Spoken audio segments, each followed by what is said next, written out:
የሰውን ደም የሚያፈሱ የነሱ ደም ሳይፈስ አይቀርም። የሰውን ደም የሚያፈርስ የሱ ደም ይፈሳል። እግዚአብሔር ሰውን በመልኩ ፈጥሮታልና ይላል ኦሪት ዘፍጥረት ምዕራፍ 9 ቁጥር 6 ላይ ጊዜውን ጠብቆ እግዚአብሔር ይፈርዳል። ግን ዛሬ ጊዜ ሰጥቶናል ብለው የኢትዮጵያ ኦርቶዶክሳዊ ተዋሕዶ ልጆች በሃይማኖታቸው ምክንያት በተኙበት እየታረዱ ነው። አገልግሎት በገቡበት በቤተ መቅደስ እየታረዱ ነው። በቤተ ክርስቲያን ቅጥር እየተገደሉ ነው። ለሀገር ለወገን ገዳም ገብተው ድምፀ አራዊቱን ግርማ ሌሊቱን ሰባጋንቱን ታግሰው በጾም በጸሎት በስግደት ተጠምደው በማልቀሳቸው በመጸለያቸው እንደ ወንጀለኛ ተቆጥረው እየታረዱ ነው ያሉት። እንዳገኘን እንኳን አንቀርም፣ አንድ ቀን እናጣ ይሆናል። እንደ ከበርን እንኳን አንቀርም፣ አንድ ቀን እንዋረድ ይሆናል። እንደ ተሾሙ ሆነን የለም መሻር ይመጣል። እግዚአብሔር ከኛ የሚፈልገው ዛሬ ይቅርታ እንድንጠይቅ ነው። የበደልናቸውን ሰዎች ይቅርታ እንድንጠይቅ። ሰውን አሳዝነን ሰውን አስለቅሰን እኛ እንዲመለሱ እንጮኻለን። በማንም ሰው ጥፋት አንደሰትም። ያደረባቸው ዲያብሎስ ነው። ይሄን የሚያሰራቸው ዲያብሎስ ነፍሰ ገዳይ ስለሆነ ግን ማይመለሱ ከሆነ ግን የሚያውቋቸው ይቆረጡ ነው ብለው እግዚአብሔር ይቆረጣቸው። አንዳንዶች ደግሞ መቃብሬ ላይ እንዳይቆም መቃብሩ ላይ አልቆም የሚሉ ሰዎች አሉ። ቀዳሚውን እንግዲህ እግዚአብሔር ያውቃል። ግን ያ መቃብሬ ላይ እንዳይቆም የሚለው ሰው ቢሞትና ያ መቃብሬ ላይ እንዳትቆም የተባለው ሰው ቢቆም ምን ያደርገዋል? አየው ሰው በቃ እስከ መቃብር ድረስ ላለመታረቅ ይቅርታ ላለማድረግ የቅዱሳንን የጻድቃንን የመላእክትን መታሰቢያ እኮ የምናደርገው እኛ ተሰብስበን በልተን ጠጥተን ልንለያይ እንኳን ድሆች እንድናስብ እኮ የሞታንን ተስካር ስናወጣ ነፍስ ይማር እንዲሉ ነው እኮ ድሆች እንጂ እኮ ባለጠጎችን ዘመዶችን ጎረቤቶችን ጠርተን እኛው በልተን እኛው ጠጥተን ለመለያየት እኮ አይደለም። እንዲህም ብሏል ሶሎሞን፣ ለድሃ ቸርነት የሚያደርግ ለእግዚአብሔር ያበድረዋል፣ በጎነቱን መልሶ ይከፍለዋል ይላል መጽሐፈ ምሳሌ ምዕራፍ 19 ቁጥር 17 ላይ። ውድ የሳኔል ሚዲያ ቤተሰቦች በዚህ ቻናል የኢትዮጵያ ኦርቶዶክስ ተዋሕዶ የንግስ በዓላትን፣ መጽሐፍ ቅዱስን መሠረት ያደረጉ ስብከቶችን፣ መንፈሳዊ ዝማሬዎችን እና ክብረ ቅዱሳንን የሚገልጡ ትምህርቶችን በስፋት የሚቀርቡበት ስለሆነ ለቻናሉ አዲስ ከሆኑ ሰብስክራይብ በማድረግ ቤተሰብ ይሁኑ። ይህን መንፈሳዊ አገልግሎት ላይክ፣ ሼር በማድረግና አስተያየት በመጻፍ ይደግፉ። በስመ አብ ወወልድ ወመንፈስ ቅዱስ አሐዱ አምላክ አሜን። በቸርነቱ ሳይገባን የኃጢአታችንን ብዛትና የሰውነታችንን ክፋት ተመልክቶ ሳያጠፋን ዕድሜ ለንስሐ ሰጥቶ ዳግም በቅድስናው ስፍራ ሰብስቦ ስሙን እንድንጠራ ቃሉንም እንድንሰማ የፈቀደልን የአባቶቻችን የቅዱሳን አምላክ የሰራዊት ጌታ እግዚአብሔር ስለማይነገረው ስጦታው ክብርና ምስጋና ይግባው። ብፁዓን መሐረያን የሚመሩ ብፁዓን ናቸው። የማቴዎስ ወንጌል ምዕራፍ 5 ቁጥር 7 ርዕሳችን ነው። በዚህ ርዕስ ውስጥ በመጀመሪያ የእግዚአብሔርን ምሕረት፣ ቸርነት፣ ይቅርታ እንመለከታለን። ሁለተኛ እግዚአብሔር መሐሪ፣ ይቅር ባይ፣ ቸርና ሩሩ ከሆነ ለእኛም ምሕረቱን ካበዛልን ይቅርታውን ካደረገልን እግዚአብሔር ያዘዘን ምሕረትና ይቅርታ ምን እንደሆነ አንስተን ትምህርታችንን እንጠቀልለዋለን። የሚምሩ ብፁዓን ንዑዳን ክቡራን የተመሰገኑ ናቸው አለ። በዚህ ስፍራ ይህንን ቃል የተናገረው አምላካችን ጌታችን መድኃኒታችን ኢየሱስ ክርስቶስ ነው። አንቀጸ ብፁዓን በሚባለው ትምህርቱ ወይም በተራራው ስብከቱ ይህንን ቃል አምላካችን ኢየሱስ ክርስቶስ ተናግሮታል። የሚምሩ ብፁዓን ናቸው ብሎ ያዘዘው እኛም ደግሞ ምሕረት እንድናደርግ ነው። የሚምሩ ብፁዓን ናቸው ይማራሉና ነው። ምሕረት የሚያደርጉ ንዑዳን ክቡራን ናቸው፣ ለነሱም ምሕረት ይደረግላቸዋል፣ ለነሱም ይቅርታ ይደረግላቸዋል ሲል በመጀመሪያ አምላካችን እግዚአብሔርን ምሕረት እናነሳለን።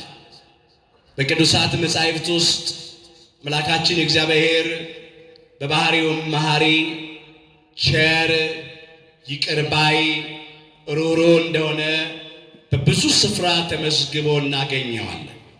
አባታችን ክቡር ዳዊት ሲዘምር እንዲህ አለ፣ መሐሪ ወመስተሳሂል እግዚአብሔር አለ። እግዚአብሔር መሐሪና ይቅር ባይ ነው ያለው።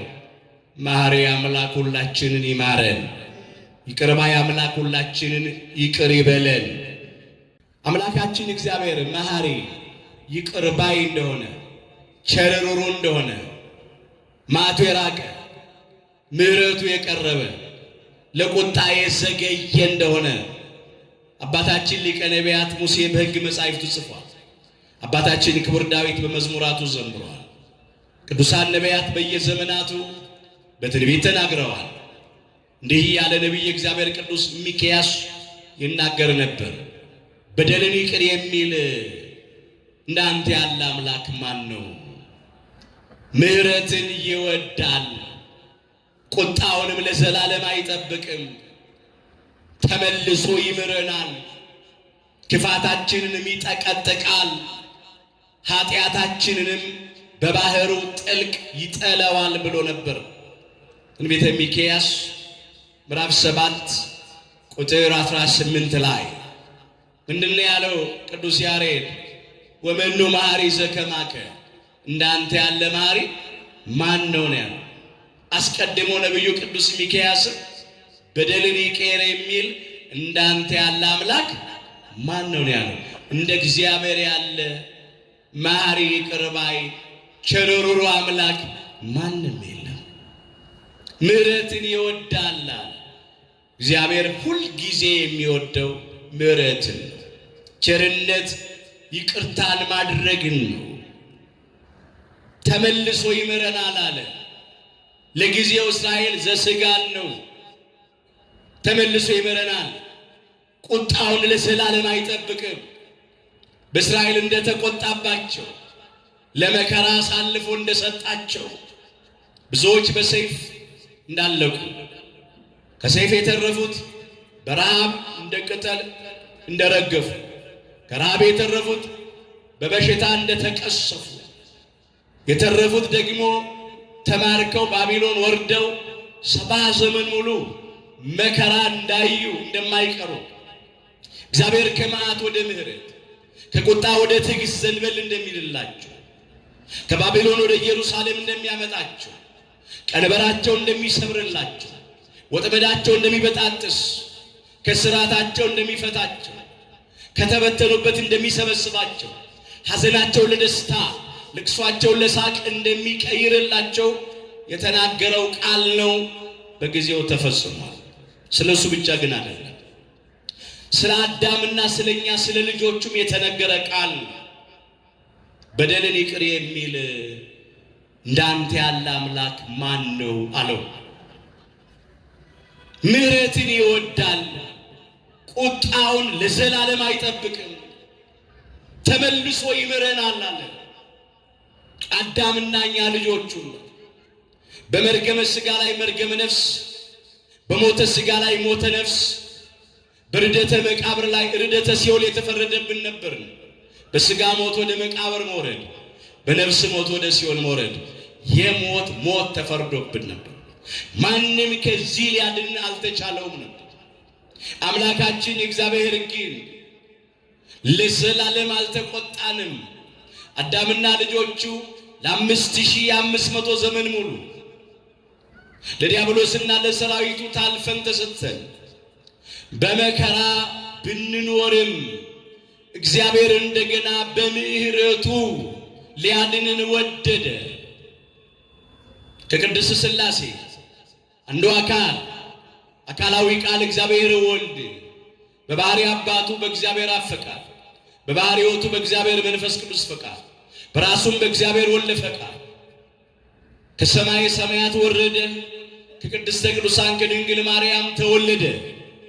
በዕለተ ዓርብ በቀራንዮ መስቀል ላይ ተሰቅሎ አዳነን። ይህንን ምሕረት ቅዱስ ጳውሎስ በኤፌሶን መልእክቱ ምዕራፍ 2 ቁጥር 4 ጀምሮ መዝግቦታል። እግዚአብሔር በምሕረቱ ባለጸጋ ስለሆነ ከወደደን ከትልቅ ፍቅሩ የተነሳ በበደላችን ሙታን እንኳን በሆን ጊዜ ከክርስቶስ ጋር ሕይወትን ሰጠን ይላል። አምላካችን እግዚአብሔር በምሕረቱ ባለጸጋ ስለሆነ ምሕረት፣ ቸርነት፣ ይቅርታ የባህሪ ገንዘቡ ስለሆነ ባለ ብዙ ምሕረት ባለ ታላቅ ይቅርታ ስለሆነ ከወደደን ከትልቅ ፍቅሩ የተነሳ ፍቅሩ ትልቅ ነው። ቋንቋ ቢያጥረው ነው ከወደደን ከትልቅ ፍቅሩ የተነሳ ያለው። ትልቅ ብቻ አይደለም ጥልቅም ነው ፍቅሩ፣ ከአይምሮ በላይ ነው። ሰው ልጆች ተመራምለን እንደርስበት አንችልም። በቋንቋም የሚገለጥ አይደለም። ለምን? በገዛ ፈቃዱ ነው የወደደን። እኛ ሳንወደው ነው እሱ አስቀድሞ የወደደን። እንዲያው ነው የወደደን። ያለምንም ቅድመ ሁኔታና መስፈርት ነው የወደደን። ገና ኃጢአተኞች ሳለን ነው የወደደን። የሚወደድ ነገር ሳይኖረን ነው የወደደን።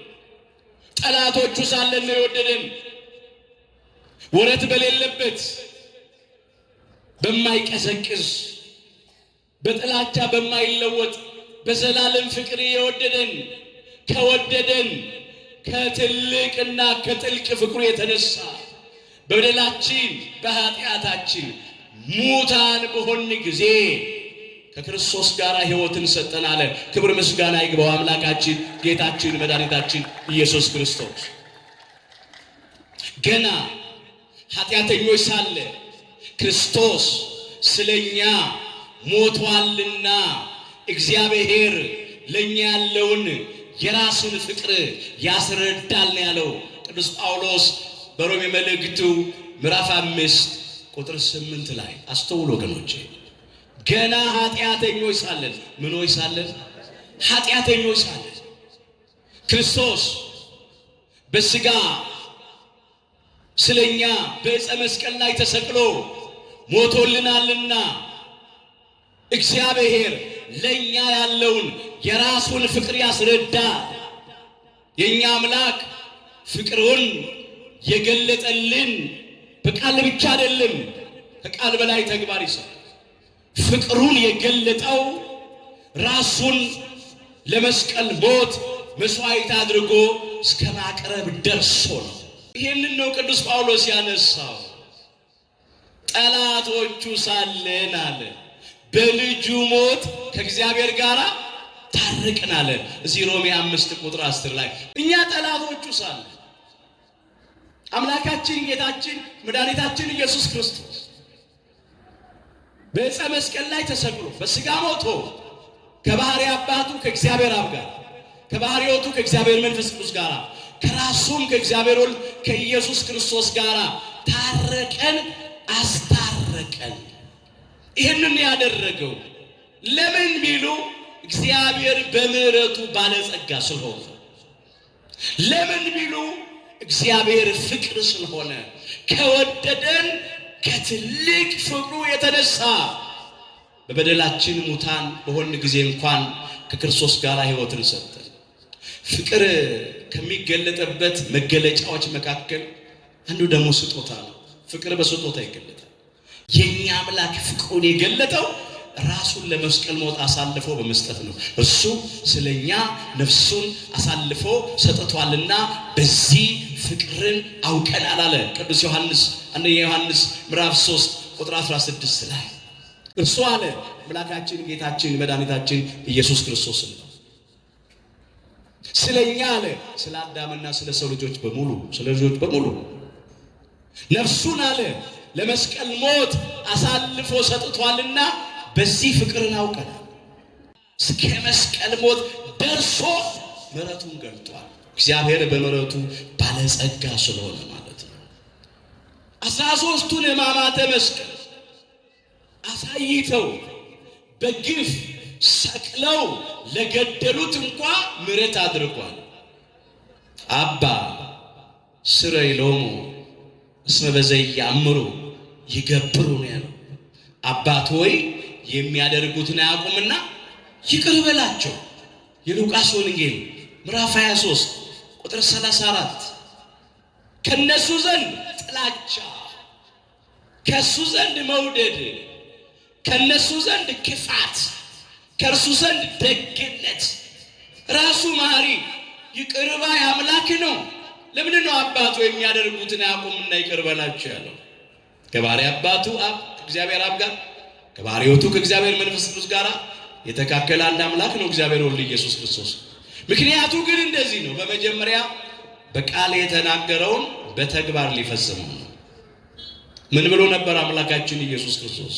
ጠላቶቻችሁን ውደዱ፣ የሚረግሟችሁን መርቁ፣ ክፉ ለሚያደርጉባችሁ መልካም አድርጉ፣ ስለሚያሳድዷችሁ ጸልዩ ብሏል። በማቴዎስ ወንጌል ምዕራፍ 5 ቁጥር 44 ጀምሮ በመዋዕለ ስብከቱ የተናገረው ቃል በቃል የተናገረውን በተግባር ፈጸመው። የኛ አምላክ ላያደርግ አይናገርም፣ ከተናገረ ደግሞ ያደርጋል። የተናገረውን የማያስቀር አምላክ ነው። ሁለተኛው ምክንያት ለአብነት ነው። ፍለጋውን እንድንከተል ምሳሌ ሲተውልን ከእኔ ተማሩ ነው ያለው በማቴዎስ ወንጌል ምዕራፍ 11 ቁጥር 29 ከሱ ከምንማራቸው ትምህርቶች መካከል አንዱ ጠላትን መውደድ ነው። ሚረግምን መመረቅ ነው። ሚሰድበንን መባረክ ነው። ስለሚያሳርሩን መጸለይ ነው። ክፉን በመልካም ማሸነፍ ነው። ይሄን ሊያስተምረን ነው። አባቱ የሚያደርጉትን አያውቁምና ይቅር በላቸው ያለው እንጂ ራሱ መሐሪ ይቅር ባይ አምላካችን ብዙ ጊዜ ምሮናል። ብዙ ጊዜ ይቅር ብሎናል። በግል ሕይወታችን፣ በቤተሰብ፣ በማህበረሰብ ብዙ በደል አለብን። ግን ዛሬም ተሸክሞናል። በምሕረት መጋረጃው ጋርዶናል። በክንፈ ረድኤቱ ከልሎናል። ያልጠፋ ነው ከእግዚአብሔር ምሕረት የተነሳ ርኅራኄው አያልቅምና ይላል ሰቆቃወ ኤርምያስ ምዕራፍ 3 ቁጥር 22 ላይ። ኢትዮጵያውያን ያልጠፋ ነው ከእግዚአብሔር ምሕረት የተነሳ ርኅራኄው ስለማያልቅ ቸርነቱ ብዙ ስለሆነ እንደ ኃጢአታችን ብዛት እንደ ሰውነታችን ክፋት ቢሆን ኖሮ ማን በምድር ላይ በሕይወት ይኖር ይሆን? አደራችሁ እግዚአብሔርን እንዳናማረው በእግዚአብሔር ላይ እንዳናጉረመርም። እግዚአብሔር ትቶናል፣ እግዚአብሔር ረስቶናል፣ እግዚአብሔር ጨክኖብናል እንዳንል በጣም እግዚአብሔር ምሮናል። እግዚአብሔር ብዙ ጊዜ አልፎናል። አሁንም በቸርነቱ ያቆማል። እኔ ግን በምሕረት ብዛት ወደ ቤት እገባለሁ አለ። አንተንም በመፍራት በቅድስና መቅደስ እሰግዳለሁ ይላል መዝሙር 5 ቁጥር 7 ላይ። ሁላችንም አሁን ወደ እግዚአብሔር ቤት የገባ ነው ከኔ አንስቶ በምሕረቱ ብዛት ነው። ባለጸጎቹ ብዙ ገንዘብ ስለምንቆጥር አይደለም። ባለስልጣኖቹ በስልጣናችን አይደለም። ባለእውቀቶቹ በሁለትና በሶስት ዲግሪያችን አይደለም። ዝነኞቹ፣ ስመጥሮቹ፣ ታዋቂዎቹ በዝናችን በታዋቂነታችን በስመጥርነታችን አይደለም። እግዚአብሔር ፊት ያቆመን እግዚአብሔር ቤት ያስገባን እግዚአብሔር ምሕረት እዚህ ቆመን ምን ሰብከው ምን ዘምረው ገብተን ተንሱ ጸልዩ እያል ምን ቀድሰው እናስቀድሰው ቤተ ክርስቲያን የምናገለግለው በምሕረቱ ብዛት ነው። ስለዚህ ሁል ጊዜ ምሕረቱን ማሰብ ይቅርታውን ቸርነቱን ማሰብ ያስፈልጋል። ምሕረቱን እያሰብን ማመስገን፣ ቸርነቱን ምሕረቱን ተስፋ ማድረግ፣ ደግሞ አለማማረር አለማጉረምረም፣ ቸርነቱ ምሕረቱ ሲደረግልን ደግሞ ንስሐ መግባት እግዚአብሔር ለንስሐ የሚገባ ፍሬ እንድናፈራ ሁላችን ይርዳል። እንግዲህ አምላካችን ምሕረትን አድርጎልን እኛም ደግሞ ከሱ ተምረን ምሕረት እንድናደርግ ይፈልጋል። ብፁዓን መሐረያን እስመ ሎምኒ ይምህርዎሙ አለ። የሚምሩ ብፁዓን ናቸው እነርሱም ይማራሉና ለእነርሱም ምሕረት ይቅርታ ይደረግላቸዋልና ነው ያለው። አሁን ሶስቱን አይነት ምሕረት እናያለን። በመጀመሪያ ምሕረት ሥጋዊን እናያለን። የሚምሩ ብፁዓን ናቸው የተባለው ምሕረት ሥጋዊ የሚያደርጉ ናቸው። ምሕረት ሥጋዊ ምንድነው ስንል ምሕረት ሥጋዊ ምጽዋት ነው። ምጽዋተ አበድር እመስዋዕት ይላል። ከመስዋዕት ይልቅ ምጽዋትን እወዳለሁ እመርጣለሁ አለ አምላካችን ጌታችን መድኃኒታችን ኢየሱስ ክርስቶስ። የማቴዎስ ወንጌል ምዕራፍ 12 ቁጥር 7 ላይ ተመዝግቧል። አምላካችን ከመስዋዕት ይልቅ ምሕረትን ማድረግ ይወዳል። ምሕረት ሥጋ ውስጥ የምናየው ምጽዋት ነው። ምጽዋትን ምሕረት ይለዋል፣ ቸርነት ይለዋል። ይህም በቅዱሳት መጻሕፍት ውስጥ እንመልከት። ምሳሌ 14 ቁጥር 31 ላይ ደግሞ እንመልከት። ይህንኑ የሚመስል ቃል ያነሳል። ድሃን የሚያስጨንቅ ፈጣሪውን ይሰድባል ይላል። ለድሃ ምሕረትን የሚያደርግ ግን ያከብረዋል ይላል። ለድሃ ምን የሚያደርግ? ምሕረት የሚያደርግ። ምሕረት ስንል ምጽዋት ማለታችን ነው። በመጀመሪያ አምላካችን እግዚአብሔር ለድሃ ምሕረት ወይም ምጽዋት እንድናደርግ ይፈልጋል። ምሕረት ማለት ይሄ ነው። መጀመሪያ ለተራበ ማጉረስ ነው፣ ለታረዘ ማልበስ ነው፣ ለተጠማ ማጠጣት ነው፣ ለድሆች ቸርነት ማድረግ ነው። እግዚአብሔር ደስ ከሚሰኝበት መስዋዕት መካከል አንዱ ይሄ ነው። መልካም ማድረግን ለሌሎችም ማካፈልን አትርሱ። እንዲህ ያለው መስዋዕት እግዚአብሔርን ደስ ያሰኘዋል ይላል ቅዱስ ጳውሎስ በዕብራውያን መልእክቱ ምዕራፍ 13 ቁጥር 16 ላይ መዝግቦት። መልካም ማድረግ፣ በጎ ነገር መስራት፣ ለሌሎችም ማካፈልን፣ ገንዘባችንን ማካፈል ለሌላቸው፣ ጉልበታችን ለደካሞች ማካፈል፣ ዕውቀታችንን ላልተማሩ ማካፈል፣ በጎ ሐሳባችንን ለማያውቁት ማካፈል፣ ብቻ ያለንን ነገር ማካፈል፣ በጎውን ነገር መልካም ማድረግን ለሌሎችም ማካፈልን አትርሷልና እንዲህ ያለው መስዋዕት እግዚአብሔርን ደስ ያሰኛል። ለዚህ ነው ከመስዋዕት ይልቅ ምጽዋትን እወዳለሁ አለው። ለሌሎች ማካፈልን አምላካችን እግዚአብሔር ይወዳል፣ እሱ ደስ ያሰኘዋል። ሁልጊዜ ድሆችን እንጥራ፣ ከድሆች ጋር ቀን ከባሰባቸው ጋር ተካፍለን እንብላ። በደስታችንም በሐዘናችንም ምክንያት በምናዘጋጀው ዝግጅት ከነሱ ጋር እንሳተፍ። አምላካችን ጌታችን መድኃኒታችን ኢየሱስ ክርስቶስ በመዋዕለ ስብከቱ እንደዚህ ብሏል። በሉቃስ ወንጌል ምዕራፍ 14 ቁጥር 12 ጀምሮ የተመዘገበውን ቃል እንመልከት። የጠራውንም ደግሞ እንዲህ አለው ይላል። ምሳ ወይም እራት ባደረክ ጊዜ አለ። እነርሱ በተራቸው ደግሞ እንዳይጠሩ ባልንጀሮችህን፣ ባለጸጎችን፣ ወንድሞችህን፣ ወዳጆችህን፣ ዘመዶችህን፣ ጎረቤቶችንም አትጥራ። ነገር ግን ግብዣ ባደረገ ጊዜ ድሆችንና ጉንድሾችን፣ አንካሶችንም አይነ ስውሮችንም ጥራ፣ የሚመልሱት ብድራት የላቸውምና ብፁዕ ትሆናለህ፣ በጻድቃንም ትንሣኤ ይመለስላል። ሰርግ ይሆናል፣ ድግሱ ዝግጅቱ ወይ ቤት ምርቃት ነው፣ ወይም ልዩ ልዩ የቅዱሳን የመላእክት የጻድቃን መታሰቢያ የጽዋ ማህበር ይሆናል፣ ወይም የሙታን መታሰቢያ ተዝካር ይሆናል። የ40 ቀን የ80 ቀን የመንፈቅ ዓመት ብቻ ምንም አይነት ዝግጅት ግብዣ ባደረግን ጊዜ በመጀመሪያ ልንጠራቸው የሚገባው አካለ ጎደሎችን ነው፣ አይነ ስውሮችን ነው፣ ጉንድሾችን ነው፣ ቀን የባሰባቸውን የሚልሱት የሚቀምሱት ያጡትን ነው።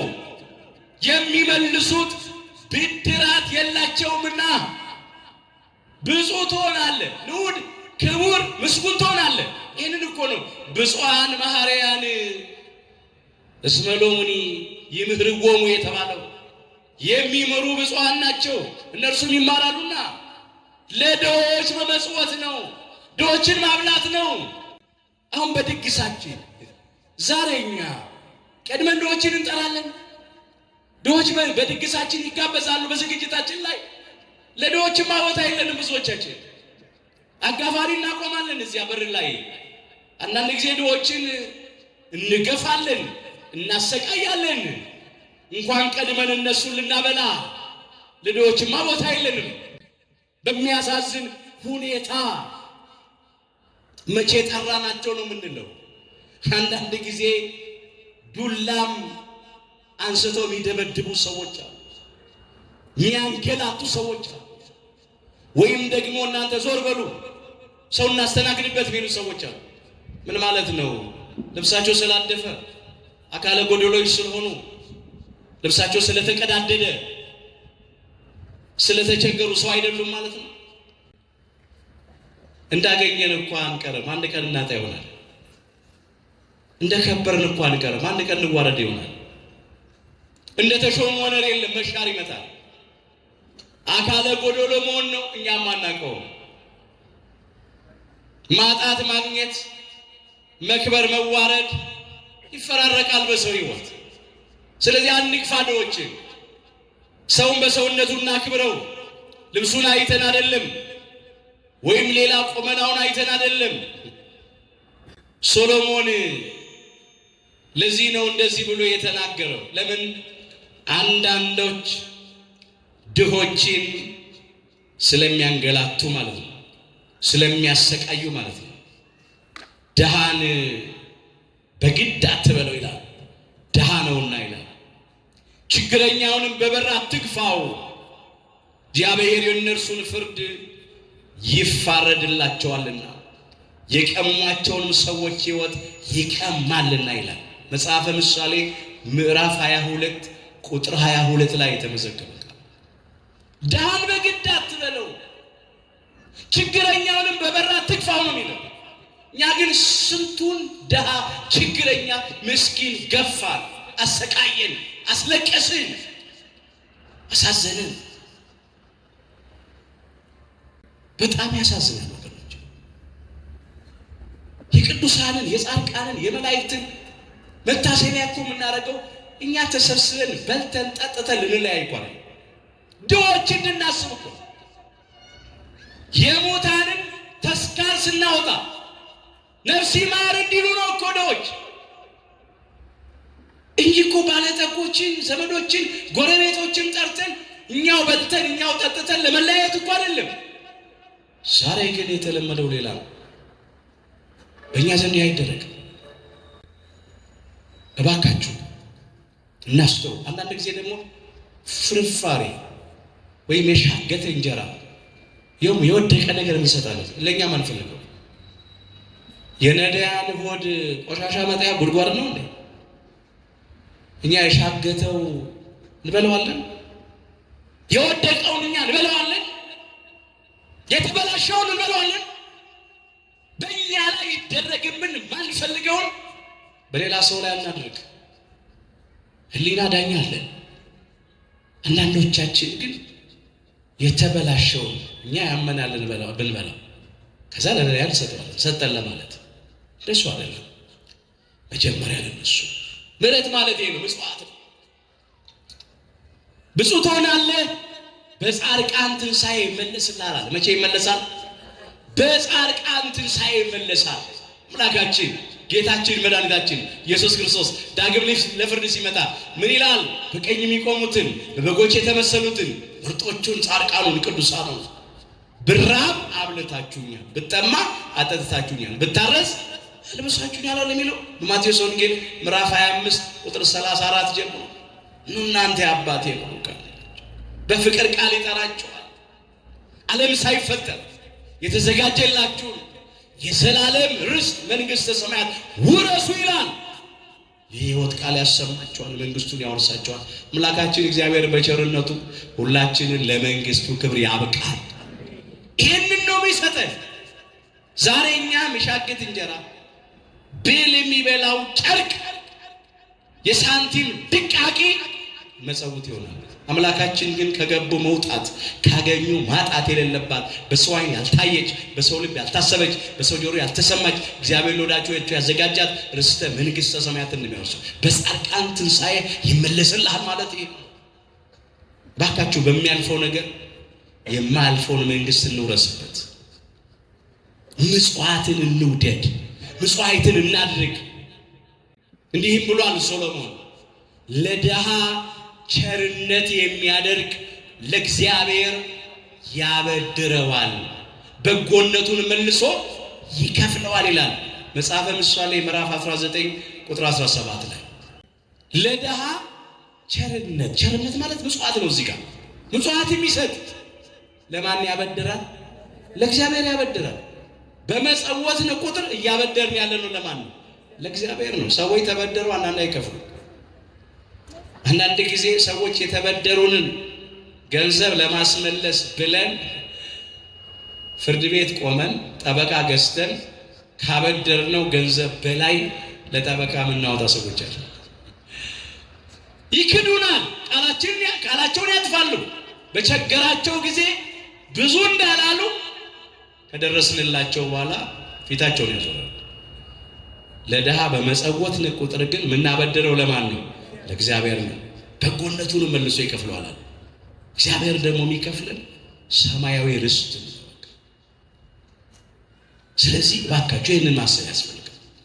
ምጽዋት ስንመጸውት የኃጢአታችንንም ስርየት እናገኛለን። በዚህ በትንቢተ ዳንኤል ምዕራፍ 4 ቁጥር 27 ላይ ኃጢአትን በጽድቅ በደልህንም ለድሃ በመመጽወት አስቀር ይላል ነቢየ እግዚአብሔር ቅዱስ ዳንኤል ለንጉሱ ለናቡከደነጾር የተናገረው ቃል። ኃጢአትን በጽድቅ ማለት ንስሐ በመግባት ጽድቅ በማድረግ አስቀር፣ እንዲሁም ደግሞ በደልህን ለድሆች በመመጽወት አስቀር ይላል። ስለዚህ ምጽዋት የኃጢአትን ስርየት ይሰጣል፣ ከርኩሰት ይቀድሳል። ስንመጸውት ኃጢአታችን ይሰረያል። ይህንን ልናደርግ ይገባናል። መስጠት መጉደል አይደለም፣ መሙላት ነው። መስጠት ማግኘት ነው፣ ማጣት አይደለም። መስጠት መቀነስ አይደለም፣ መጨመር ነው። አንዳንድ ጊዜ መስጠት ማጣት የሚመስለን ሰዎች አለን፣ ግን የበለጠ ማግኘት ነው። የሉቃስ ወንጌል ምዕራፍ 6 ቁጥር 38 ስጡ ይሰጣችኋል፣ በምትሰፍሩበት መስፈሪያ ተመልሶ ይሰፈርላችኋል። የተጨቆነና የተነቀነቀ የተትረፈረፈም መልካም መስፈሪያ በእቅፋችሁ ይሰጣችኋል አለ። አምላካችን እግዚአብሔር በሰጠን ቁጥር ይሰጠናል። በምንሰፍረው መስፈሪያ ነው ተመልሶ የሚሰፈርልን። ምን ማለት ነው? በጥቂት ስንሰጥ በጥቂት ነው የሚሰጠው። በብዙ ስንሰጥ በብዙ ነው የሚሰጠው። የተጨቆነ አለ። አንዳንድ ጊዜ እቃው በደንብ እንዲይዝ ወደ ታች ምን ይደረጋል? ይጨቆናል። መጨቆን ማለት መጠቅጠቅ ማለት። የተጨቆነ እሱ ብቻ አይደለም፣ ደግሞ የተነቀነቃል። ወደ ጎን ነው ደግሞ እሱ እንዲይዝ። አንዳንዴ ጆንያ ወይ ማዳበሪያው እንዲይዝ ወደ ታች ክፍት ቦታ እንዳይገኝ ብዙ እንዲይዝ ይነቀነቁታል። የተነቀነቃል ወደ ጎን ነው እሱ ደግሞ። ሌላው የተትረፈረፈ ደግሞ አለ። እሱ ደግሞ አፉ ላይ ነው ሞልቶ ተርፎ እስኪፈስ ድረስ። እንዲህ ያለ መስፈሪያ በእቅፋችሁ ይሰጣችኋል አለ። ክብር ምስጋና ለአምላካችን ለእግዚአብሔር ይሁን። ስንሰጥ ይሰጠናል፣ አይቀነስም፣ አይጎርልም። ስለዚህ መስጠት ማጣት አይደለም። ምጽዋትን እንውደድ። ብፁዓን ማህረያን የሚመሩ ብፁዓን ናቸው። ምጽዋትን የሚሰጡ የሚያደርጉ ንዑዳን ክቡራን የተመሰገኑ ናቸው ማለት ነው። ለምን? እነርሱም ይማራሉ፣ ቅድስት ሥላሴ ይመሯቸዋል፣ ለመንግስቱ ክብር ያበቋቸዋል ማለት ነው። አንዱ ምሕረት ሥጋዌ ውስጥ የምናየው እሱ ነው። ሌላ ምሕረት ሥጋዌ ውስጥ የምናየው ምሕረት ማለት ይቅርታ ማለት ነው። ይቅርታንም ስናነሳ በመጀመሪያ የበደልነውን ሰው ይቅርታ መጠየቅ ነው። በማቴዎስ ወንጌል ምዕራፍ 5 ቁጥር 23 ጀምሮ አምላካችን ጌታችን መድኃኒታችን ኢየሱስ ክርስቶስ እንዲህ አለ በመዋዕለ ስብከቱ። የሚቀድመው ነገር ይሄ ነው። እነሆ መባሄን አለ። የማቴዎስ ወንጌል ምዕራፍ 5 ቁጥር 23 ጀምሮ መባሄን በመሠዊያው ላይ ብታቀርብ፣ በዚያም ወንድሜ አንዳች በአንተ ላይ እንዳለው ብታስብ፣ አስቀድመህ በመሠዊያ ፊት መባህን ትተህ ሂድ፣ ከወንድምህም ጋር ታረቅ ይላል። ከዚያ ናና መባህን አቅርብ። ወደ ቤተ ክርስቲያን መባ ይዘን እንመጣለን። ሁለት መባ። አንደኛው መባ የሚጨበጥ የሚዳሰስ የሚታይ መባ፣ ሰንጋ መንዳት፣ ሙኩት መጎተት፣ እልፍ የዘይት ፈሳሽ፣ ዕጣን፣ ጧፍ፣ ሻማ፣ ብር፣ ወርቅ፣ ዣንጥላ ሊሆን ይችላል። ሁለተኛው መባ ወይም መስዋዕት የምስጋና መስዋዕት ነው። ኪዳኑን ለማድረስ፣ ቅዳሴውን ለመቀደስ፣ ለማስቀደስ፣ ማህሌቱን ለማድረስ፣ ሰዓታቱን ለመቆም፣ ለምስጋና፣ ለዝማሬ፣ ለአገልግሎት፣ ለጾም፣ ለጸሎት፣ ለስግደት ወደ እግዚአብሔር ፊት እንቀርባለን። ወደ ቃል ኪዳኑ ታቦት ፊት አስቀድመን ግን ወንድማችን በእኛ ላይ ካዘነ፣ ቅር ከተሰኘ ሄደን ይቅርታን ጠይቀው እንታረቅ። ማረኝ፣ ይቅር በለኝ፣ አሳዘንኩ፣ በደልኩ፣ ተውልኝ እንበለው። አስቀድመህ ከወንድም ጋር ታረቅ። የበደልከውን ያሳዘንከውን ወንድምን ይቅርታ ጠይቅ፣ ምሕረት ጠይቅ። ከዚያ ናና መስዋዕቱን አቅርቡ። ወገኖቼ ይቅርታ ሳንጠይቅ የምናቀርበውን መስዋዕት የምናገለግለውን አገልግሎት አምላካችን እግዚአብሔር አይቀበለውም። ከመስዋዕት ይልቅ ምሕረትን እወዳለሁ ያለው ይህንን ነው። እግዚአብሔር የመስዋዕት ችግር የለበትም። እግዚአብሔር ከኛ የሚፈልገው ዛሬ ይቅርታ እንድንጠይቅ ነው። የበደልናቸውን ሰዎች ይቅርታ እንድንጠይቅ። ሰውን አሳዝነን ሰውን አስለቅሰን እዚህ መተን መስዋዕት ብናቀርብ አይቀበለውም እግዚአብሔር። ዓለምና ሞላው የኔ ነው ያለው እኮ በመዝሙር 49 ቁጥር 12 ላይ። ጎርሎበት እኮ አንሞላለት። ተቸግሮ እኮ እግዚአብሔርን አንረዳውም። እናስተውል እንጂ አንዳንድ ጊዜ ሰዎች እያለቀሱብን ሰዎችን አስጨንቀን በሰዎች ላይ ግፍ ሰርተን መስዋዕት ተሸክመን እዚህ እንመጣለን። እሱን እግዚአብሔር አይቀበለው። ሰው አሳዝነን እምንዘምራለን፣ እምናስቀድሳለን፣ እምንጾማለን፣ እምንሰብካለን። እግዚአብሔር አይቀበለውም ይህን አገልግሎት። መጀመሪያ የበደልናቸውን ሰዎች ይቅርታ እንጠይቅ።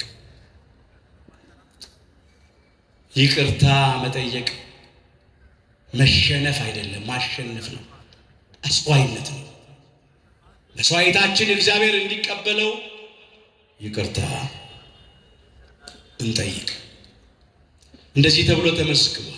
ተቆጡ ይላል።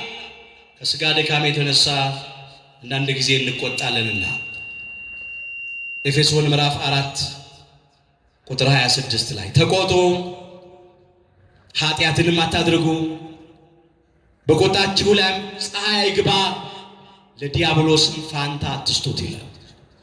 ተቆጡ ይላል። ከስጋ ድካም የተነሳ የለበስነው ስጋችን ደካማ ነው። አንዳንዴ ከአራቱ ባህሪያተ ስጋ እሳትነትም ስላለ እንቆጣለን፣ እንበሳጫለን፣ ማይገባ ቃል ከአንደበታችን ወጥቶ እንናገራለን። ያንን ካደረግን በኋላ ግን ወዲያው ተጸጽቶ ይቅርታ መጠየቅ ያሳዘነው ሰው። ተቆጡ ኃጢአትንም አታድርጉ፣ በቁጣችሁ ላይ ፀሐይ አይግባ። ሰው አሳዝነን ማደር የለብንም። ፀሐይ መጠለቅ የለባት። ለዲያብሎስ ፋንታ አትስጡ። ዲያብሎስ ነው እንደበደለ እንደወጣ እንደወደቀ የቀረ ያልተመለሰ ያልተጸጸተ እሱ ነው። በድለን የማንመለስ ከሆነ ለዲያብሎስ ፋንታ ሰጥተናል፣ የእሱን መንገድ ተከትለናል ማለት ነው። ስለዚህ የበደልን ሰዎች ይቅርታ እንጠይቅ። የመጀመሪያው እሱ። ሁለተኛው ምሕረት ሥጋዊ ውስጥ እዛ ውስጥ የተበደልንም ይቅርታ እናድርግ። ይህንንም አምላካችን ኢየሱስ ክርስቶስ በመዋዕለ ስብከቱ ተናግሮታል።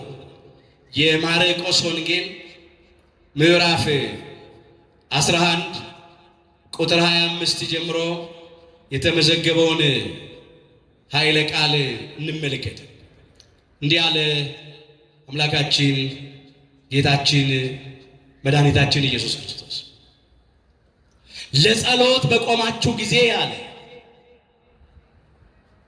የሰማዩ አባታችሁ ኃጢአታችሁን ይቅር እንዲላችሁ በማንም ላይ አንዳች ቢኖርባችሁ ይቅር በሉት።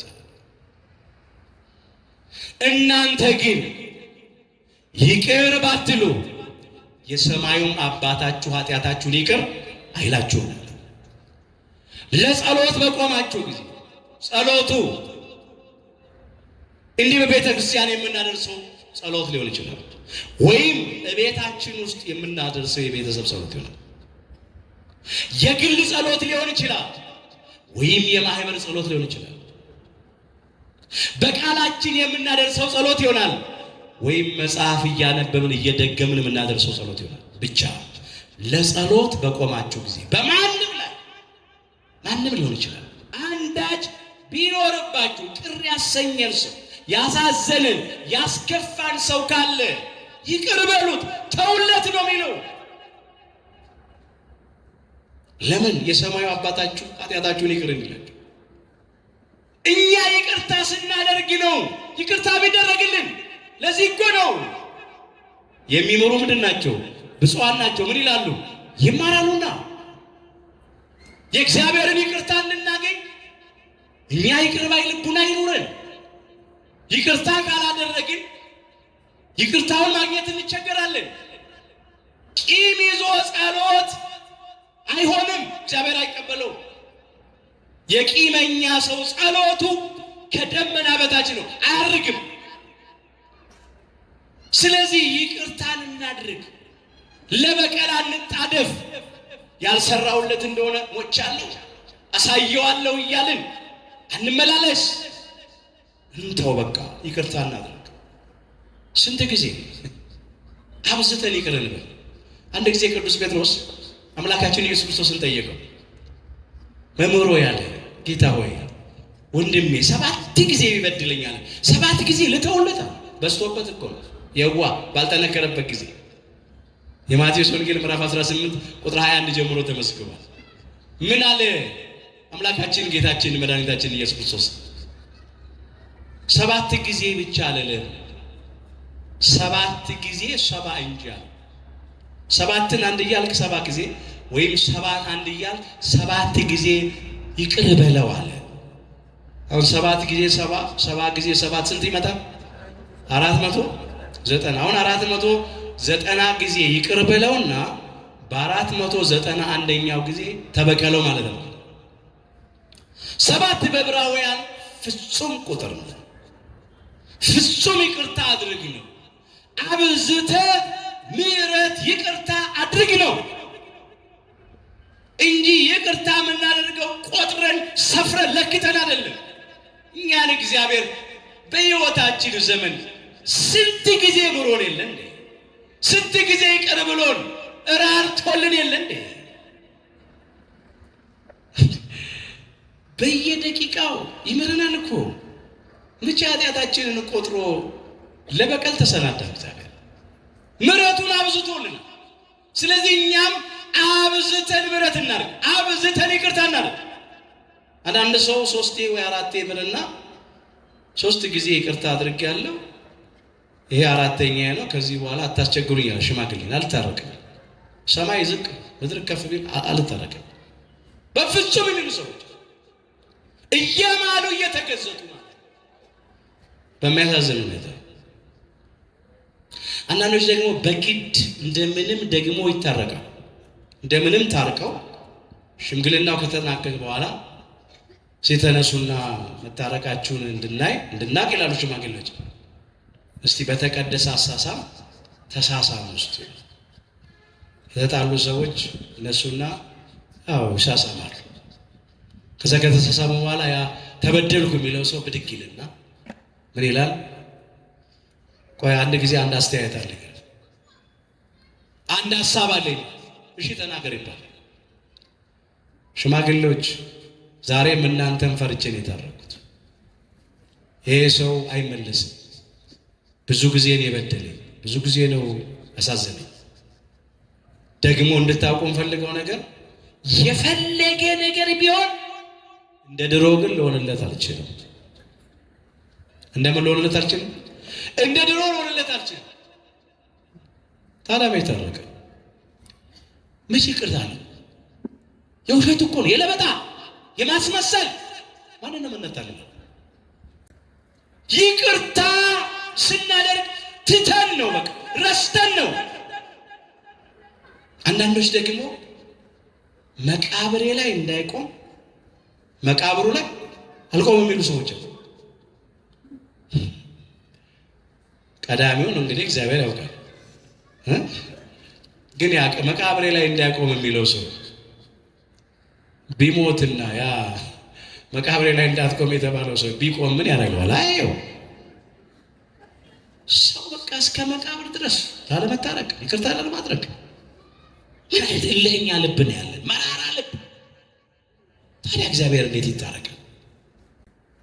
ስለዚህ ባካችሁ ይቅርታ ሰዎች እስቲ በሉ ከኔ ጋር ይቅር በሉ በሉ፣ ይቅርም ትባላላችሁ። የሉቃስ ወንጌል ምዕራፍ 6 ቁጥር 37 ላይ የተመዘገበ ኃይለ ቃል ነው። ይቅር በሉ ይቅርም ትባላላችሁ። ይሄ ማለት ነው በቃ ይቅርታ እናድርግ፣ አምላካችን እግዚአብሔርም ይቅር ይለናል። ዛሬም በእውነት እውነተኛውን ይቅርታ ፍጹሙን ይቅርታ እግዚአብሔር ለሁላችንም ያድለን። ይቅር ባይ ልቡና ይስጠን። ምሕረት ሥጋ ውስጥ የምናየው ነው። ሁለተኛ እንድናደርግ የታዘዝነው ምሕረት መንፈሳዊ ነው። ምሕረት መንፈሳዊ ምሕረት መንፈሳዊ ማለት ደግሞ በመጀመሪያ ክህደቱ፣ ጥርጥሩ፣ አምልኮተ ጣዖቱ ትክክለኛ ሃይማኖት መስሏቸው በዚያ መንገድ የሚሄዱትን ወገኖቻችንን መክረን አስተምረን የምናቀውን ትምህርት ሃይማኖት አሳውቀን ከአምልኮተ ጣዖት ወደ አምልኮተ እግዚአብሔር መመለስ፣ ከክህደት ወደ እምነት መመለስ ከምንፍቅና ከጥርጥር መንገድ አውጥተን ወደ ትክክለኛው መንገድ ማምጣት እሱን ማለት ነው። ለምን ሕዝቤ እውቀት ከማጣቱ የተነሳ ጠፍቷል ይላል ትንቢተ ሆሴዕ ምዕራፍ 4 ቁጥር 6 ላይ ብዙ ወገኖቻችን እውቀት በማጣት ምክንያት ጠፍተዋል። የሃይማኖት እውቀት አጥተው ማለት ነው። ትክክለኛው መንገድ ጠፍቶባቸው በተሳሳተ መንገድ የሚሄዱ አሉ። ጣዖት እያመለኩ የሚኖሩ አሉ። በጥርጥርና በክህደት የሚመላለሱ አሉ። ለእነኚህ ሰዎች መራራት፣ ማዘን፣ ቸርነት ማድረግ፣ ምሕረት ማድረግ፣ ይቅርታ ማድረግ ትምህርት ማስተማርም እኮ ነው። ሃይማኖታችንን ማካፈል እኮ ነው። እውቀታችንን መለገስ እኮ ነው። የሃይማኖት እውቀት መለገስ እኮ ለሰው ቅን የምትመስል መንገድ አለች፣ ፍጻሜዋ ግን ሞት ነው ይላል ምሳሌ 14 ቁጥር 12 ላይ። ብዙ ወገኖቻችን ቅን መስሏቸው መልካም መስሏቸው በጠማማ መንገድ በክህደት መንገድ የሚኖሩ አሉ። ወደው አይደለም ስላላወቁ ነው። አንፍረድባቸው፣ ይልቅስ እንምከራቸው፣ እናስተምራቸው፣ እንንገራቸው። አይ መስሎ እኮ ነው ይሄ መንገድ፣ ይሄ እኮ ትክክል አይደለም፣ ይሄ እኮ ሐሰት ነው፣ ይሄ እኮ ጥርጥር ነው፣ ይሄ ክህደት እኮ ነው። የምናቀውን መጽሐፍ ጠቅሰን የማናቀውን ከአዋቂዎች ጠይቀን ወደ ሊቃውንቱ ጋር እናምጣ፣ ወደ መምህራኑ ጋር እናምጣቸው። እኛም ጠይቀን እንናገር። ከኛ አቅም በላይ ሲሆን ወደ እነሱ እናምጣ። አባትን ጠይቅ ይነግርህማል፣ ሽማግሌዎችን ጠይቅ ያስታውቁማል የሚለው ኦሪት ዘዳግም ምዕራፍ 32 ቁጥር 7 ላይ። ስለዚህ እናምጣቸው እንጂ አንፍረድባቸው። አሁን አንዳንዶቻችን በክህደት ያሉትን፣ በአምልኮተ ጣዖት ያሉትን፣ በተሳሳተ መንገድ ያሉትን እንፈርድባቸዋለን፣ እንኮንናቸዋለን፣ እንገፋቸዋለን እንጂ እነሱን ለማዳን እንጥራለን፣ እንተጋለን፣ እንደክማለን። ስንቶቻችን እንዲህ እናደርጋለን? በቃ እንደጠፉ ይቅሩ አይነት ነው። እንደ አንዳንዶቻችን እኮ ከአምልኮተ ጣዖት እኮ የመጣናለን፣ ከክህደት የመጣን እኮ አለን፣ ከጥርጥር የመጣን እኮ አለን። እግዚአብሔር ተቀብሎን የለ እንዴ? እነሱንም እኮ እግዚአብሔር ይቀበላቸዋል። ለእኛም እግዚአብሔር ራርቶልናል። ለምንድን ነው ለሰዎች ማንራራው? ለምን በሰዎች ላይ እንጨክናለን? እባካችሁ በሰዎች ላይ እንጨክን፣ እንራራላቸው። ቅዱስ ያዕቆብ በመልእክቱ እንዲህ ይላል። የያዕቆብ መልእክት ምዕራፍ 5 ቁጥር 15 ጀምሮ የተመዘገበውን ቃል እንመልከት። ወንድሞቼ ሆይ ይላል፣ ከእናንተ ማንም ከእውነት መንገድ ቢስት ይላል፣ አንዱም ቢመልሰው ኃጢአተኛን ከተሳሳተ መንገድ የሚመልሰው ነፍሱን ከሞት እንዲያድን የኃጢአቱንም ብዛት እንዲሸፍን ይወቅ ነው። ሰዎችን ከስህተት፣ ከጥፋት፣ ከክህደት፣ ከአምልኮተ ጣዖት ስንመልሳቸው ነፍሳቸውን ከሞት እናድናለን፣ የእኛንም የኃጢአት ብዛት እንሸፍናለን። እግዚአብሔር ለእኛ ምሕረትን ያበዛል፣ ያደርጋል። ለእነሱ መዳን ምክንያት ሆነናል እንጂ አንፍረድባቸው። አንደኛው የሃይማኖት ጉዳይ በክፉ በተሳሳተ በጠማማ መንገድ ያሉትን ወገኖቻችንን መክሮ አስተምሮ ተናግሮ መመለስ። የሰማነውን እናሰማ፣ ያወቅነውን እናሳውቅ፣ የተማርነውን ላልተማሩት እንንገር፣ እውነቱን እንመስክር። እንደው ይዘን ለራሳችን ቁጭ ማለት አለ። ሌላው እዚሁ ምሕረት መንፈሳዊ ውስጥ ደግሞ የታዘዝነው በክፉ ምግባር፣ በኃጢአት ስራ፣ በበደል የሚኖሩ ደግሞ አሉ። ኃጢአቱ ጽድቅ መስሏቸው፣ ነውሩ ክብር መስሏቸው፣ ርኩሰቱ ቅድስና መስሏቸው በዚያ የሚመላለሱ ወገኖች አሉ። ለነሱም እንዘንላቸው፣ ምሕረት እናድርግላቸው። በዚህ በገላትያ መልእክቱ ቅዱስ ጳውሎስ ምዕራፍ 6 ቁጥር 1 ጀምሮ እንደዚህ ነው ያለው። ወንድሞቼ ሆይ ሰው አለ በማናቸውም በደልስ እንኳ ቢገኝ መንፈሳውያን የሆናችሁ እናንተ እንዲህ ያለውን ሰው በየዋሃት መንፈስ አቅኑት ይላል። አንዳንድ ወገኖቻችን በዝሙት ይረክሳሉ፣ በሴሰኝነት ይመላለሳሉ፣ ከዚህም ይደርሳሉ፣ እንደ ውሻ ይልከሰከሳሉ። አንዳንድ ጊዜ በተመሳሳይ ጾታ ግንኙነት ውስጥ እንኳን የወደቁ ወገኖች አሉ። ለነኚህ እንዘንላቸው። በማናቸውም በደልስ እንኳን ቢገኝ ነው ያለው። ጠጥተው የሚሰክሩ አሉ፣ ፍርድ የሚያጓድሉ፣ ድሃ የሚበድሉ፣ ጉቦ የሚቀበሉ አሉ፣ በሱስ ውስጥ የሚመላለሱ አሉ። እንዘንላቸው፣ እንራራላቸው። ከዚያ ውስጥ መክረን አጽናንተን እንመልሳቸው። አይኔንማ እግዚአብሔር ይቅር አይለኝም፣ ኃጢአቴ ብዙ ነው፣ እንዴት አድርጌ ፊቱ ቆማለሁ፣ እንዴት አድርጌ ወደ ቤተ መቅደሱ ገባለሁ ይሉ ሰዎች አሉ። በሩቅ ይቆሙ፣ በቃ የኔ ኃጢአት ብዙ ነው ብለው ተስፋ የቆረጡ አሉ። ዲያብሎስ ሸንግሎ አታሎ ኃጢአት ያሰራል። ከዚያም በኋላ ደግሞ ሰዎች ከበደል እንዳይመለሱ ተስፋ ያስቆርጣል። አንዳንዶቹ እኮ ተስፋ ቆርጠው ነው መንገድ ለመንገድ ሲሉ ብቻቸውን የሚያወሩት፣ ጨርቃቸውን ጥለው ያበዱት፣ ታንቀ የሞቱት፣ መርዘተ የሞቱት፣ ያበዱት። በቃ የኔ ህይወት አበቃ፣ እግዚአብሔር ስንት አድርጎልኝ ስንት ውሎልኝ እኔ ያሳዘንኩት፣ በቃ እኔ ከዚህ በኋላ አይምረኝም ብለው በሰይጣን መንገድ የሄዱ ሰዎች አሉ። እነኝን እያጽናናን እየመከርን እየራራንላቸው እናቅርባቸው። እኛ ብዙዎቻችን ከዛር ላይ መጣን ከበደልና ከኃጢአት። እንደ አንዳንዶቻችንስ ቦታ ለወጥን እንጂ ህይወታችን መች ተለወጠ? እዚህ ቤተክርስቲያን ቁጭ ብለን ቤተክርስቲያን እየተመላለስን ቃሉን እየሰማን አንዳንዴ ቃሉን እየሰበክን ለክብሩ ቆመን እየዘመርን ቤተክርስቲያን እናገለግላለን እያልን ገና በደል፣ ኃጢአት፣ ነውር፣ ርኩሰት ውስጥ አይደል ያለነው? ማንን እኛ በሌላው ላይ የምንፈርደው? ማንን እኛ በሌላው ላይ ማይገባ ቃል የምንናገረው? ሌሎችን የምንኮንን እኛ ማንን? ምን ብሏል ክርስቶስ? ወደ እኔ የሚመጣውን ሁሉ ከቶ ወደ ውጪ አላወጣውም ብሏል በዮሐንስ ወንጌል ምዕራፍ 6 ቁጥር 37 ላይ። እንንገራቸው፣ እግዚአብሔር ይቀበላችኋል፣ እግዚአብሔር ይምራችኋል። እግዚአብሔር ባለ ብዙ ምሕረት ነው፣ ባለ ታላቅ ይቅርታ ነው። የምሕረት እጆቹ እንደተዘረጉ ናቸው። የዛሬውን ንስሐ ይቀበላል፣ የዛሬውን እንባ ይመለከታል፣ የዛሬውን ጩኸት ያደምጣል። ወደ እኔ ተመለሱ እኔም ወደ እናንተ እመለሳለሁ ነው ያለው። ስለዚህ የሚፈልገው እግዚአብሔር መመለሳችሁን ብቻ ነው እንበላቸው። ተስፋቸውን እናለምልምላቸው። ተስፋ ለቆረጡት ራሳቸውን ይጸየፋሉ ሰዎች። ማንም ሰው ኃጢአት ሰርቶ በድሎ ሲፈጽም ራሱን ይጸየፈዋል። የኛ አምላክ ግን አይጸየፈንም። ነፍሴ አትጸየፋችሁም ብሏል ኦሪት ዘሌዋውያን ምዕራፍ 26 ቁጥር 12 ላይ። እግዚአብሔር የሚጸየፈው ኃጢአትን ነው።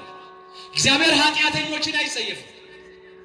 ኃጢአተኞችን ወደ ንስሐ ሊጠራ ነው ያንን ውድ ዋጋ የከፈለው። ዛሬም ኃጢአተኞችን እግዚአብሔር በምህረቱ ይቀበላል። እኛም ኃጢአተኞችን እንቀበላቸው እንጂ አንፍረድባቸው። ምህረት መንፈሳዊ ማለት ነው። ኃጢአተኞችን ይቅር ለማለት በደለኞችን ለመቀበል በየዋሃት መንፈስ ለማቅናት ግን መንፈሳዊ ሰው መሆን ያስፈልጋል። ስንቶቻችን መንፈሳዊ ያለ? ስለ መንፈሳዊነት እንደኔ እዚህ ጋር ቆሞ መስበክ፣ ለእናንተ ቁጭ ብሎ ቃሉን መስማት፣ መዘመር፣ ቃሉን መጻፍ፣ ቃሉን ልብሳችን ላይ አትሞ መሄድ፣ ግድግዳችን ላይ መለጠፍ፣ መኪናችን ውስጥ ማንጠልጠል፣ ጠረጴዛችን ላይ ቢሮ ውስጥ ማስቀመጥ ቀላል ነው እሱ። ግን ስንቶቻችን እንደ ቃሉ እንኖራለን? መንፈሳውያን ሰዎች ለክርስቶስ ወንጌል እንደሚገባ ይኖራሉ። እኛም ለክርስቶስ ወንጌል እንደሚገባ መኖር አለብን። ፊልጵስዩስ ምዕራፍ 1 ቁጥር 27 ላይ የተመዘገበ ኃይለ ቃል ምሕረት መንፈሳዊ ማለት ነው። በክፉ ስራ፣ በርኩሰት፣ በኃጢአት፣ በበደል ያሉትን ወገኖች በየዋህነት መንፈስ አቅንቶ መመለስ። ሶስተኛውና የመጨረሻው ምሕረት ነፍሳዊ ነው። ምሕረት ነፍሳዊ ማለት ነፍስን አሳልፎ እስከ መስጠት ድረስ ለሰዎች ምሕረት ማድረግ ነው። ይህንን ራሱ አምላካችን ኢየሱስ ክርስቶስ አስተምሮናል።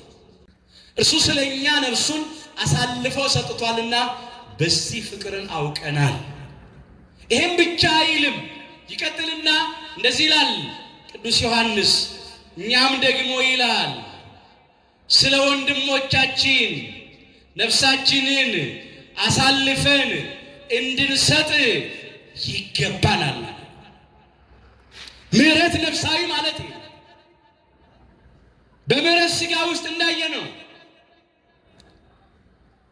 ቆርሶ ማጉረስ፣ ቀዶ ማልበስ፣ የሳንቲም ድቃቂ መስጠት ብቻ አይደለም። ወይም በምሕረት መንፈሳዊ ውስጥ እንዳየ ነው ዕውቀታችን ትምህርት ሃይማኖትን ማካፈል ብቻ አይደለም። ወይም ከክፉ ስራ በየዋህነት መንፈስ እያቀናን መመለስ ብቻ አይደለም። ነፍሳችንንም ለሌሎች አሳልፈን መስጠት አለብን። ክርስትናዬ ነው፣ እውነተኛ ክርስትናዬ ነው። እኛም ስለ ወንድሞቻችን ስለ ወገኖቻችን ነፍሳችን አሳልፈን ልንሰጥ ይገባናል አለ። የመጨረሻው ምሕረት ነው። የታደሉት ስለ ሌሎች ነፍሳቸውን አሳልፈው ሰጥተዋል። እንደ ሻማ እየቀለጡ እንደ ጧፍ እየነደዱ ጨለማውን ዓለም አብርተዋል። ቅዱሳን ሐዋርያት፣ ጻድቃን፣ ሰማዕታት እንደ ጨው እየሟሙ አልጫውን ዓለም አጣፍጠውታል። እኛም እንዲህ ማድረግ ቀዳሜ ሰማዕት ቅዱስ እስጢፋኖስን እናስበው እስቲ። ወንጌል ስላስተማረ በመንፈስ ቅዱስ ጸጋ ተአምራት ስላደረገ እንደ ወንጀለኛ ቆጥረው በድንጋይ ወግረው ገደሉት። ስጋው እየተቆረጠ ደሙ እየፈሰሰ አጥንቱ እየተከሰከሰ ግቢ ነፍስ ውጪ ነፍስ ውስጥ ሆነው ምን አለ? ጌታ ሆይ ይህን ኃጢአታቸውን አትቁጠርባቸው አለ በሐዋርያት ሥራ ምዕራፍ 7 ቁጥር 60 ላይ። በዚህ ምድር አትኖርም አሉት። እስከ ሞት ድረስ ደበደቡት። እሱ ግን እግዚአብሔር ምሕረት አድርጎ መንግስቱን እንዲያወርሳቸው ለገዳዮቹ ምሕረት ነው። እየሞተ ለሌሎች እየሞተ እኮ ቅዱሳን ሐዋርያት፣ ጻድቃን፣ ሰማዕታት ስለ ሌላው ነው የሞቱት። ታልፈው ተሰጡ እንጂ አሳልፈው አልሰጡ። ክርስትናዬ ነው ታልፎ መሰጠት። ስለ ሌሎች ገንዘብን፣ እውቀትን፣ ጊዜን፣ ጉልበትን ብቻ አይደለም መስጠት ማካፈል፣ ራስንም ስለ ሌሎች መስጠት። ዛሬ እኛ ራሳችን አሳልፈን እየሰጠን ነው ወይስ ወገናችን አሳልፈን እየሰጠን ነው? ዛሬ ያለው በሀገራችን በኢትዮጵያ ሌላው ታልፎ መሰጠት ሳይሆን ሌላውን አሳልፎ መስጠት ነው። ወገንን አሳልፎ መስጠት ነው። በተለይ ክርስቲያኖቹ ታልፎ እየተሰጡ ነው። በየጊዜው አስከሬን ነው የምንቆጥረው። የሞት ዜና ነው የምንሰማው። ሰው ያወቀው ፀሐይ የሞቀው የአደባባይ ምስጢር ነው። ሰው ሆነው ተፈጥረው ከአውሬ ከፍተው የሚኖሩ ምድራችን ላይ በቅለዋል። በኢትዮጵያ ምድር ላይ ዛሬ የምናየው እሱ ሁሌ የምንሰማው የሞት ዜና ነው። እግዚአብሔር በቃችሁ ይበለን። ይህን የመከራ ዘመን ያሳጥርልን። እግዚአብሔር ለበቀል ይነሳል። እግዚአብሔር ዋጋ ይከፍላል። የሰውን ደም የሚያፈሱ የነሱ ደም ሳይፈስ አይቀርም። የሰውን ደም የሚያፈርስ የሱ ደም ይፈሳል። እግዚአብሔር ሰውን በመልኩ ፈጥሮታልና ይላል ኦሪት ዘፍጥረት ምዕራፍ 9 ቁጥር 6 ላይ። ጊዜውን ጠብቆ እግዚአብሔር ይፈርዳል። ግን ዛሬ ጊዜ ሰጥቶናል ብለው ወገኖቻችን ክርስቲያኖች፣ የኢትዮጵያ ኦርቶዶክሳዊ ተዋሕዶ ልጆች በሃይማኖታቸው ምክንያት በተኙበት እየታረዱ ነው። ለአገልግሎት በገቡበት በቤተ መቅደስ እየታረዱ ነው። በቤተ ክርስቲያን ቅጥር እየተገደሉ ነው። ለሀገር ለወገን ገዳም ገብተው ድምፀ አራዊቱን ግርማ ሌሊቱን ሰባጋንቱን ታግሰው በጾም በጸሎት በስግደት ተጠምደው በማልቀሳቸው በመጸለያቸው እንደ ወንጀለኛ ተቆጥረው እየታረዱ ነው ያሉት። እኛ እየረሳን ነው። አለማምደውናል። በከለምደነዋል። አሁን ቁጥር ነው። በዚህ ጊዜ ይሄን ያህል ሰው ሞተ፣ በዚህ ስንት ሞተ ይባል እንዴ? አይ አሁንማ ትንሽ ነው፣ ከባለፈው ቀንሷል። ለመር ነው። ባካችሁ ወደ እግዚአብሔር እንጩህ፣ ወደ እግዚአብሔር እናልቅስ። እነሱ ክርስትናና ቤተ ክርስቲያንን ለማጥፋት ነው ክርስቲያኖች ላይ ዘመቱት። ግን እውነቴን ነው የምላችሁ ቤተክርስቲያንም አጠፋም፣ ክርስቲያኖችም አይጠፉም። እንዲሁም ገና እግዚአብሔር ያበዛናል፣ ያሰፋናል። እግዚአብሔር አትደንግጡ፣ አይዟችሁ፣ ወይም ቀን ያልፋል። እኛ ወደ እግዚአብሔር እንጩ፣ ወደ እግዚአብሔር እናልቅስ። በግፍ የሚገደሉ በሃይማኖታቸው ምክንያት የሚገደሉ የዘመኑ ሰማዕታት ናቸው። በረከታቸው ይደርብ። የዘመኑ ሰማዕታት ናቸው። ግን ለራሳችን እናልቅስ፣ ለራሳችን እንዘን። አይዟችሁ፣ ተስፋ አትቁረጡ፣ አታማሩ፣ አታጉረምርሙ። እግዚአብሔር ለበቀል እንዲነሳ እንጩ፣ እግዚአብሔር እንዲፈርድ እንጩ። እግዚአብሔር ይነሳ። እነሱ በዘመናቸውም ወንጌል ብቻ አይደለም ሲያካፈሉ የነበሩት፣ ነፍሳቸውንም ለማካፈል ፈቃደኞች ነበሩ። አንድ ቃል እንመልከትና ይበቃናል። እንዲህ ተብሎ ተጽፏል። አንደኛ ተሰሎንቄ ምዕራፍ 2 ቁጥር 7 ጀምሮ እንመልከት። ሞግዚት አለ ቅዱስ ጳውሎስ ነው የሚጽፈው። ሞግዚት የራሷን ልጆች እንደምትንከባከብ በመካከላችሁ የዋዎች ሆነን እንዲሁ እያፈቀርናችሁ። ምን እያልናችሁ? እያፈቀርናችሁ። ከፍቅር ነው የሚመነጨው። ለሌሎች ራስን አሳልፈው መስጠት ከፍቅር የሚመነጭ ነው። እያፈቀርናችሁ የእግዚአብሔርን ወንጌል ለማካፈል ብቻ ሳይሆን የገዛ ነፍሳችንን ደግሞ እናካፈላችሁ ዘንድ በጎ ፈቃዳችን ነበር አለ። ለምን? ለእኛ የተወደዳችሁ ሆናችሁ ነበርና አለ። ወንጌል ለማካፈል ብቻ አይደለም አለ። ወንጌል ለማስተማር ለመስበክ ብቻ አይደለም አለ። የገዛ ነፍሳችንን እንኳን ልናካፍላችሁ አሳልፈን ልንሰጥላችሁ በጎ ፈቃዳችን ነበር። ለምን? በእኛ ዘንድ የተወደዳችሁ ሆናችሁ ነበር። አባቶቻችን ይህንን ያሳልፉት። ቤተክርስቲያን እዚህ የደረሰችው በብዙ ቅዱሳንና ቅዱሳት፣ ጻድቃን፣ ሰማዕታት መስዋዕትነት ነው። በአጥንታቸው ብዕርነት፣ በደማቸው ቀለምነት ሃይማኖትን ጽፈው ነው ያወረሱን። ክብር ይግባቸው፣ በረከታቸው ይደረብን። ምሕረት ነፍሳዊ መጠወተ ርዕስ ነው። ራስን አሳልፎ ስለሌሎች መዳን መስጠት ነው። ይህን አድርገውታል እነሱ። የሚመሩ ብፁዓን ናቸው ይማራሉና ያለ ነው። የመጨረሻው የሚመሩ ብፁዓን ናቸው ይማራሉና ማለት ለአባቶቻችን ለካህናት የተሰጠ ኃጢአተኞችን በደለኞችን በንስሐ የሚያስምሩ ካህናት። ኃጢአተኞች ኃጢአታችንን ለካህናት እንናዘዛለን። ካህናቱ ቀኖና ይሰጡናል። ያንን ቀኖና ስንፈጽም ጾሙን፣ ጸሎቱን፣ ስግደቱን፣ ምጽዋቱን ስንጨርስ ፍትሐት ዘወልድ የንስሐ ጸሎት ያደርሱልናል። ከዚያ ወደ ሥጋ ወደሙ ያቀርቡናል። እንዲህ ያሉ የሚምሩ ካህናት በደለኞች ኃጢአተኞችን በንስሐ የሚያስምሩ ካህናት ብፁዓን ንዑዳን ክቡራን ናቸው፣ እነሱ ይማራሉና ነው ያለው። ብፁዓን መሐርያን የሚምሩ ብፁዓን ናቸው። ማቴዎስ ወንጌል ምዕራፍ 5 ቁጥር 7 ሁላችን ከውድቀታችን ተነስተን ከርኩሰታችን ተቀድሰን ወደ አባቶቻችን ወደ ካህናት ቀርበን ኃጢአታችን ሁሉ ተናዘን ቅዱስ ሥጋውን በልተን ክቡር ደሙን ጠጥተን መንግሥቱን እንድንወርስ ስሙን እንድንቀድስ ኃያሉ እግዚአብሔር አምላካችን በቸርነቱ ይርዳን። አምላካችን እግዚአብሔር ዛሬም ወገኖቻችን በግፍ ሲገደሉ ሰምተናል። በተለይ በዚህ በጥቅምት ወር ውስጥ እንኳን በ4 ቀን ብቻ በዚህ በምስራቅ አርሲ 25 የኢትዮጵያ ኦርቶዶክስ ተዋሕዶ ልጆች በግፍ ተገድለዋል። ከ2 ዓመት ሕፃን ልጅ አንስቶ እስከ 75 ዓመት አረጋዊ። ምን ያውቃል? አሁን የ2 ዓመት ሕፃን ልጅ ምን ያውቃሉ? የ75 ዓመት አረጋዊ ክርስቲያኖች ስለሆኑ ብቻ። አሁን የቀርቡ ነው የምነግራችሁ እኮ በየጊዜውማ ብዙ አልፏል። በእውነት ለነሱ ለስጋቸው የክብር ትንሣኤ ለነፍሳቸው አሁን በገነት ኋላም በመንግሥተ ሰማያት የክብር ረፍት ያድልልን።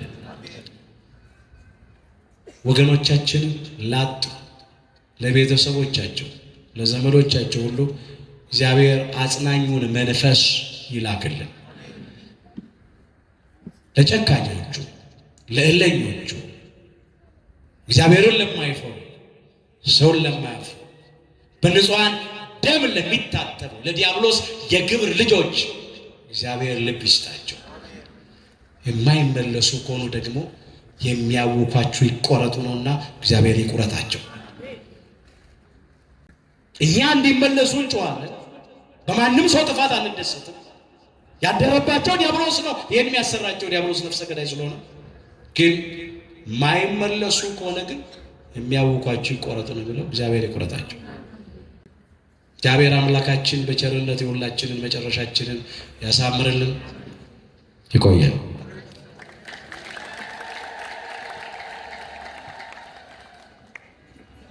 ለመምህራችን ለመምህር ዲያቆን ዘላለም ወንድሙ እግዚአብሔር አምላክ ቃለ ሕይወት ያሰማልን። ውድ የሳኔል ሚዲያ ቤተሰቦች በዚህ ቻናል የኢትዮጵያ ኦርቶዶክስ ተዋሕዶ የንግስ በዓላትን፣ መጽሐፍ ቅዱስን መሠረት ያደረጉ ስብከቶችን፣ መንፈሳዊ ዝማሬዎችን እና ክብረ ቅዱሳንን የሚገልጡ ትምህርቶችን በስፋት የሚቀርቡበት ስለሆነ ለቻናሉ አዲስ ከሆኑ ሰብስክራይብ በማድረግ ቤተሰብ ይሁኑ።